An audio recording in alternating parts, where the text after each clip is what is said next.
1, 2, 3, 4.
Hey everybody, happy Thursday.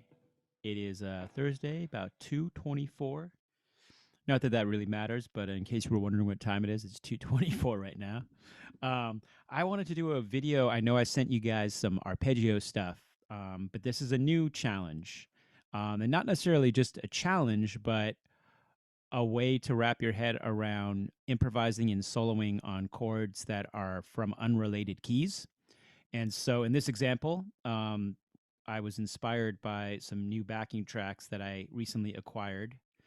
And the progression is F sharp minor to A minor. So two chords that are not from the same key. And this is a great, great, great thing to work on, even if you're not a so-called jazz player. Not that you have to be a jazz player, but even great rock players, blues players, funk players, a lot of those great players know how to play what we call it, play the changes. They know how to play the changes. They know how to shift from whatever tonal center they're in to the next tonal center they need to be based on the chord. So being that these two chords are unrelated, we've got to get good at having something to say on these two different harmonies. So I'm just going to play just a little blip of the backing track, which I have here in my DAW. And just so you can hear it and kind of hear a little bit of the vibe. It's a really cool backing track by this great guitar player. His name is Simon, I think Simon King is his name. He's a British guy from somewhere out in England. But great player, and these are like some of the best backing tracks I've come upon. They're not free, but they're very, very cool. So let me show you guys what this sounds like. 1, 2, 3, 4.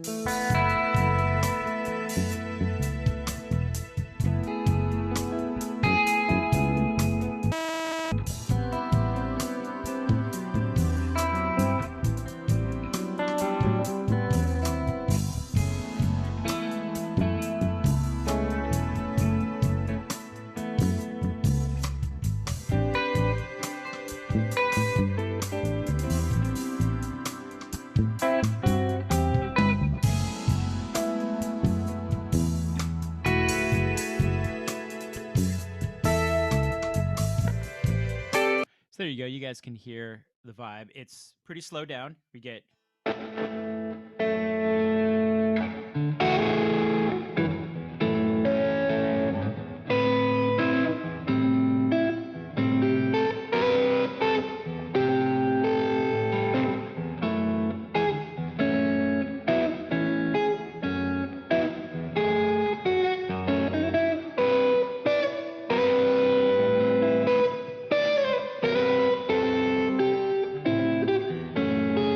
it's just cycling between those progressions, F sharp minor and A minor. So I created a PDF, and I'm going to share that next here, and just some strategies of how we can play over a tune of this kind. So first thing to know, this would be one of the first things to shoot for is obviously pentatonics are a root of a lot of what we do, not just as guitar players, but just in general. Like they're a reason why they're a scale we gravitate to. They sound freaking good. They're musical. So know all of your F sharp minor pentatonics. Obvious stuff, but I do come upon people that have maybe not gone through all of the places they can play their 5 pentatonic scales through the neck. And so we need to have like the ability to play through all of those scales everywhere on the neck so that we can be as free to express ourselves as we want to be. So the first step, learn all your F sharp minor pentatonics, and that's all right here on this page. You're going to see that. I'm not going to play them for you. You guys can totally play these when I send this your way, but it's the 5 shapes. You learn those 5 shapes. They're the same in every key. You just got to know where the roots are and where to position them. So first, F sharp minor pentatonics. A couple little things that I started to throw down here are just some sequences within the scale using fourths, which is kind of a cool and more modern kind of sound. And so that would give you this.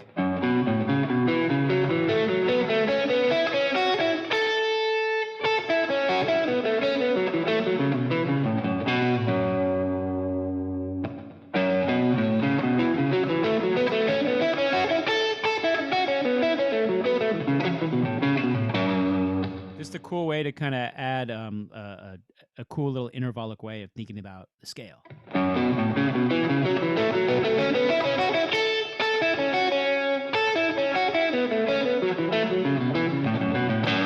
So practicing in intervals, whether it's fourths or fifths or really intervals in general, all intervals, is a cool way to start to kind of branch out of your typical maybe pentatonic licks you would play, where you're thinking maybe, you know, going down a sequence of a scale. You can actually think more about going up in intervals and thinking more about wider jumps, which can add a little excitement.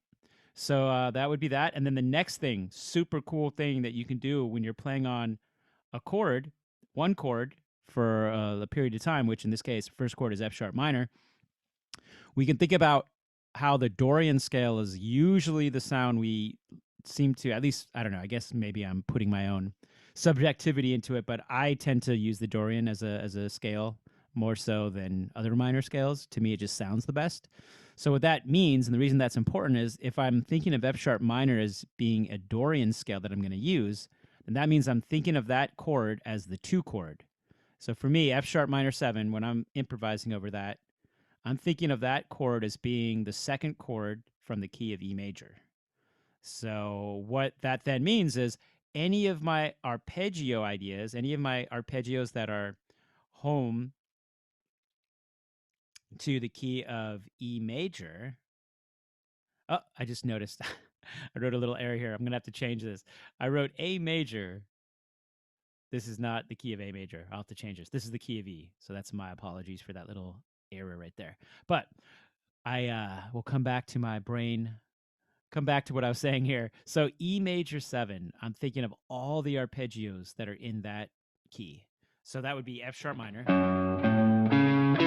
G sharp minor, A major 7, E7, C sharp minor 7, D sharp minor 7 flat 5, and back to E major.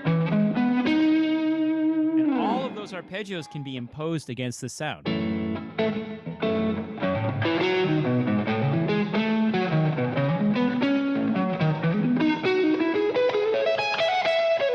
So you can play your arpeggios of that diatonic key of E major. All of those arpeggios add color to playing over that one harmony, that one chord. They all give us the extensions of some of the notes that we could add onto an F sharp minor 7 chord. So really cool way to kind of immediately get out of just typical pentatonic stuff is to think of the arpeggios from the diatonic key you're in this case, E major. So this exercise right here It's just going up one arpeggio and down the next one. It's a cool little exercise, but it sounds very musical. So it would sound something like this.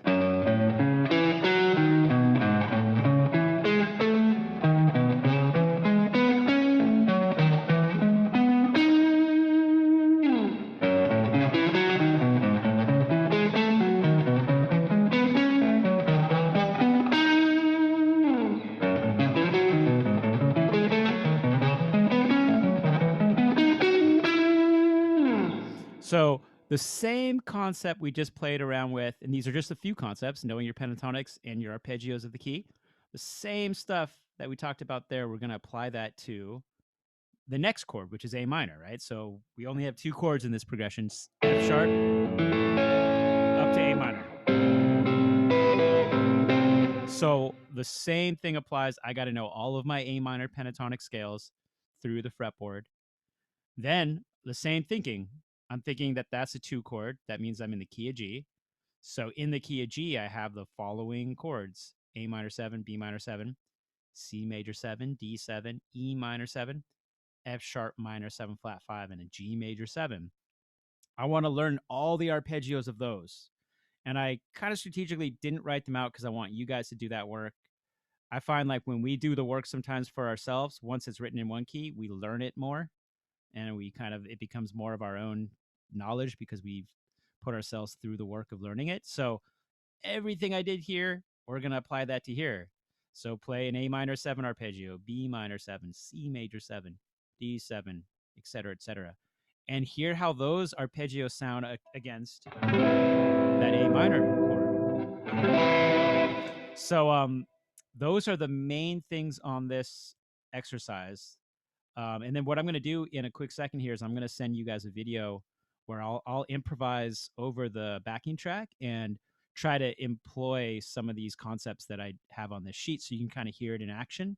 And then, feel free if you guys want to send me some of your own recordings. If you do this at home, I can give you some feedback, and hope this will be a fun new challenge. And these backing tracks sound really killer. So they're really fun to play on. So I'll also send you the backing track. So I'm going to send you this PDF, myself improvising on the backing track, and then just the backing track by itself, so you can work with that on your own. And let me know if you have any questions. Talk with you guys soon, and have a good rest of the week.